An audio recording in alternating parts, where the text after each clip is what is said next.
Welcome back to another episode of TrainerTainment's ThinkTank Thursday, where we dive deep into all things coaching, training, and strategies for business growth. I'm your host, Candi Kelley, and today we're tackling a topic that can sometimes be a little bit trickier than balancing a spoon on your nose while riding in a unicycle. We're going to talk about active listening. But you know that before we jump in, please allow me to show some love to our 2024 Think Tank sponsors, Roller, Delta Strike, Expert Hosiery, Embed, and Simnox. We appreciate their support, which helps us offer you growth tips and strategies each week. So, I am your guest for this week. You are with me. So for those of you who don't know, I'm the COO of TrainerTainment and also help with all of the coaching and training on-site and speaking engagements. And so you heard me around a minute ago. We're going to talk about active listening. Are you listening right now? You know, I realize that active listening can sometimes feel like you're juggling flaming torches, and it can be really hard for some of us. It's hard for some of us to contain our thoughts in our brain and the words that come out of our mouth. But fear not, because TrainerTainment has some tips and tricks up our sleeves that we want to help you and share with you to help you nail it like a pro. So let's cut to the chase, okay? Active listening is not about nodding along when you think you should be when someone is telling you a story. Active listening is not thinking about what you're going to say next. Active listening is not mentally preparing what you're going to have for dinner that night while someone fills you in on the details of a story. Although I realize that's tempting. Time is of the essence sometimes. But those are all the things that active listening is not. What it is, active listening is really, truly tuning in to what the other person is saying. And spoiler alert, we are so busy in our brains, and that is often harder than it sounds. But no worries. As I promised a second ago, we're going to give you some cheat codes. We're going to master the art of active listening. Grab yourself some pen and paper, bookmark this on your social feed, whatever you need to do so that you can come back and remember these steps that we're about to give you and see about the ways that you can incorporate those into your daily lives.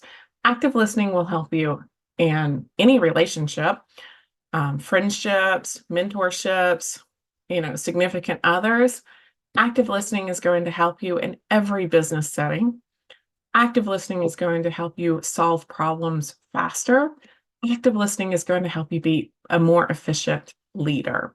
So let's talk about dive into these steps that we are ready to give you to improve your active listening skills. So step one, first step of active listening is to reflect back. Now, I'm not talking about staring at your reflection in the mirror and practicing your best blue steel impression. I am talking about paraphrasing what the other person has said to show that you actually understand them.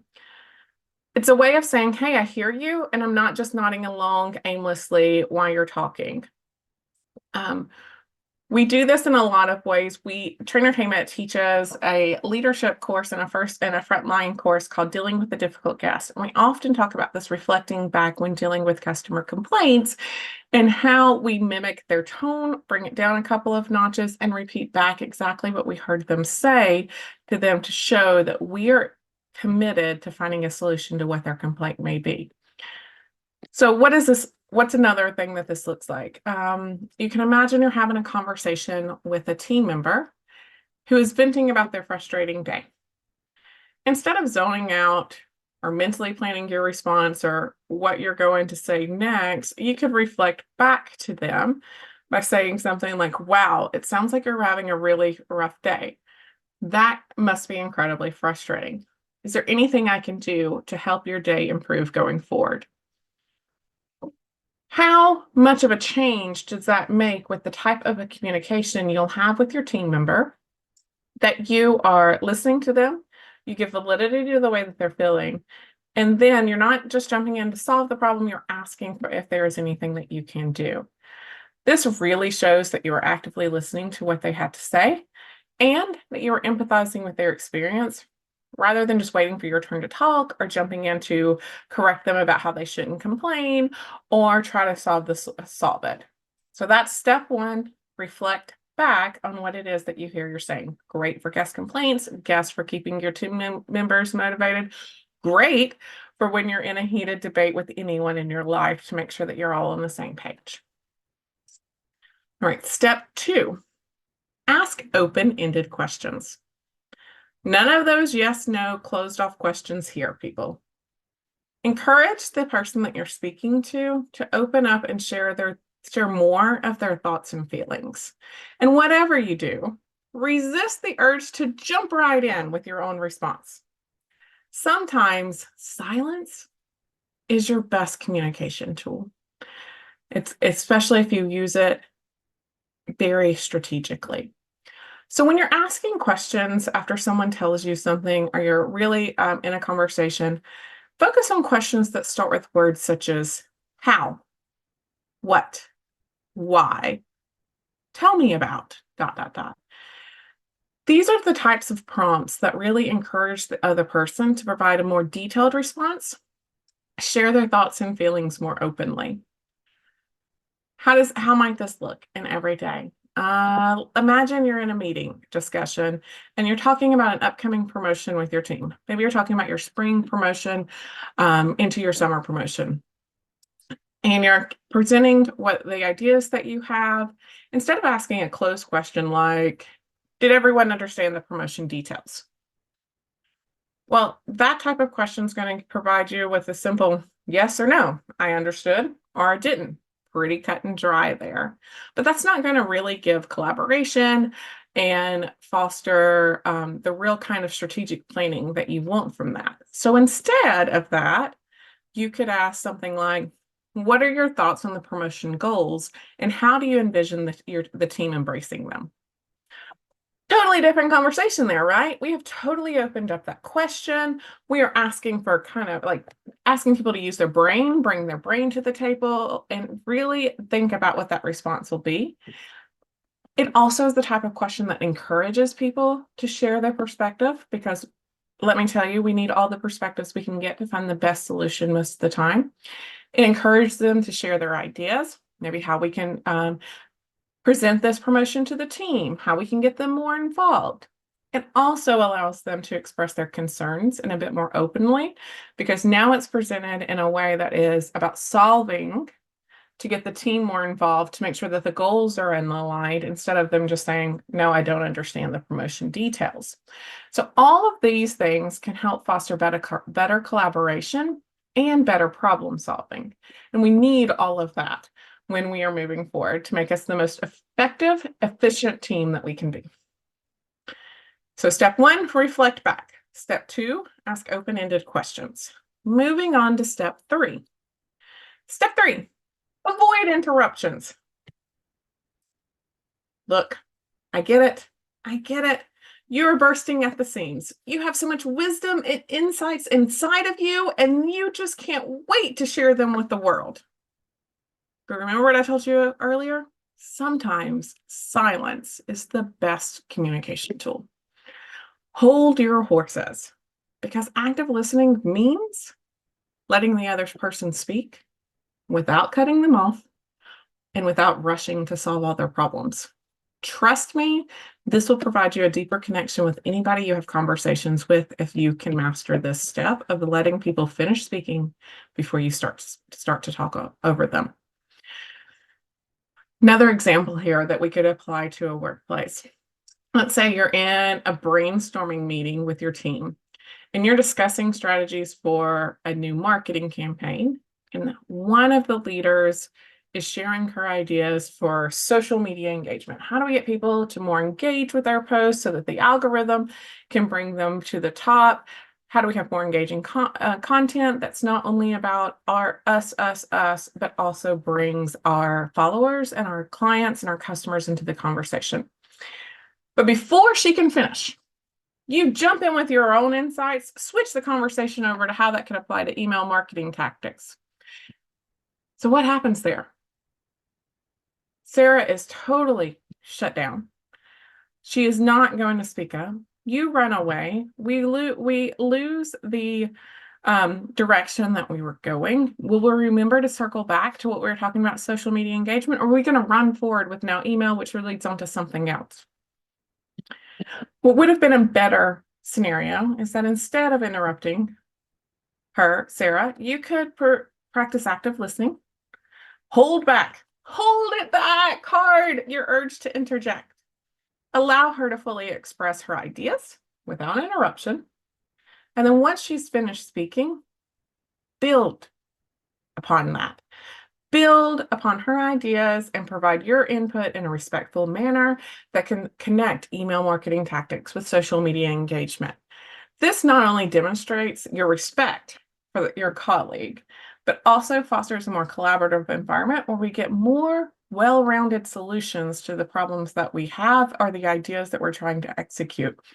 And it allows everyone to feel valued and to feel heard. So, recap of the steps again, we got reflect back, ask open-ended questions, avoid interruptions.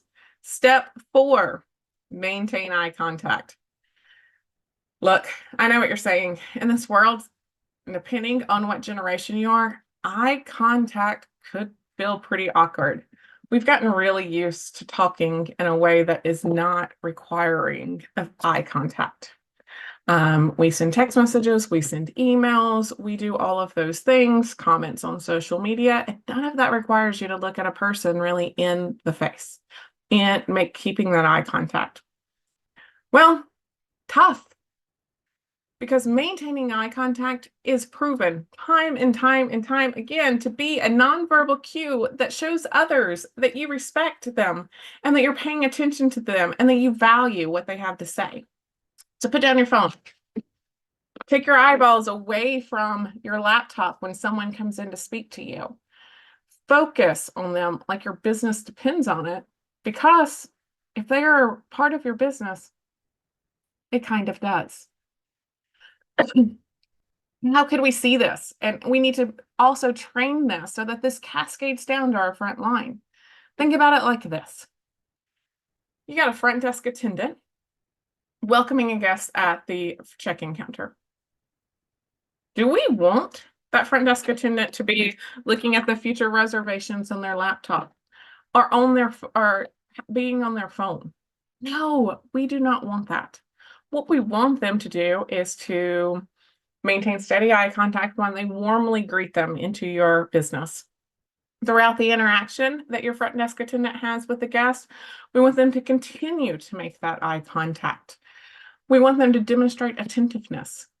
We want them to demonstrate respect and a genuine interest in assisting the guest and whatever their needs may be.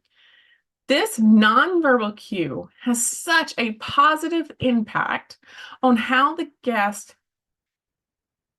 perspective of your business is, that we cannot afford to miss out on that. So if you're not looking at your team and maintaining eye contact when you're having conversations with them, what kind of example are you setting for the way that they should be interacting with your clients, your customers, and your guests? Something to think about. All right, moving through the steps. Step 1, reflect back. Step 2, avoid yes/no questions. 3, avoid interruptions. 4, maintain eye contact. Finally, step 5. Something else that we've kind of forgotten about as we go to technology as our main form of communication. But step 5 is use encouraging body language. Nodding at the appropriate times, leaning in slightly to listen a little bit more intently, even throwing in a few, oh yeah, I understand what you mean, for good measure. These little gestures can go a long way in showing the other person that you're engaged and not zoning out on them. It will help you, we're not secretly daydreaming our next vacation. We are supposed to be really listening to the person that's in front of us. So there you have it, people. I don't think it can get much easier than a 5-step guide, right? 5 steps. And they're not so secret. Find any study, find any article about active listening, and I assure you that one of these steps will be there. But when you can start at step 1, nail that, move on to step 2 through step 5, you will elevate your active listening skills so highly. So, it's like flexing your listening muscles, but without the need for a gym membership. We have 2 ears.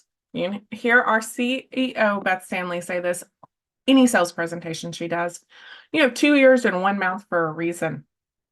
You should listen twice as much as you speak. So, last time to recap those steps, guys. Step 1, reflect back. I am just going to let them know that I've heard what they say by saying it back to them in a summarized way. 2, open-ended questions and ask how, what, why, tell me about. I'm not going to say can, will, do. That gives people an easy out to not have a deeper conversation. 3, avoid interruptions. I know. We think of good ideas. We're scared we're going to lose it. Our brain's not going to hold on to it if we don't just tell people right now. But man, think of the damage you're doing by interrupting someone when they're in mid-sentence. Is that idea really worth it? And if this is something you suffer from, have a piece of paper. Write down a couple of work keywords while you're listening that will remind you of the ideas that you have later. Do not interrupt them. 4, maintain eye contact. This one may be the hardest one on the list because of the way we have so relied on technology for our main form of communication. It's hard to look at people in the eyes. I get it. Start practicing. Practice in your home. Practice with your dog. It doesn't really matter, but start practicing really looking at people in the eyes for long periods of time to become more comfortable with it. And then step 5, use encouraging body language. Make sure that you're not closed off, that you're involved in the conversation, you're leaned in, you're really there and present with that conversation. So there you have it, those 5 steps. So go forth, practice with gusto, and remember, the more you work at active listening, the better you'll get. It'll become second nature. That's all for today, folks. Thank you for tuning in to TrainerTainment's Think Tank Thursday. Thank you again to my 2024 Think Tank sponsors. And then if you have a Think Tank idea, if you would like to be a guest on Think Tank, would like to sponsor Think Tank, please contact me. You can find me at Candi@TrainerTainment.net. And then be sure to check out where you can connect with us in real life, where we can maintain eye contact and I can lean into your stories. All of our upcoming events and appearances can be found at TrainerTainment.net under our events menu, which you'll find in our menu bar. So until next time, keep listening, keep learning, and keep growing your business.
Bookings is a cloud-based e-commerce solution that allows you to accept online reservations from parties and groups 24/7. The Bookings checkout will link directly from your website. Your guests will be able to view all of your available party options, as well as the dates and times available for the party or event. Bookings is also optimized for any tablet or mobile device as well. You'll never miss an opportunity to accommodate all your guests' needs by offering add-ons and extras. In the dashboard, You have the option of viewing all parties by day or in week view. The intuitive menus will guide you through creating a party platform that fits your operational needs. From setting up multiple packages, upselling through add-ons, and managing event areas, we've got you covered.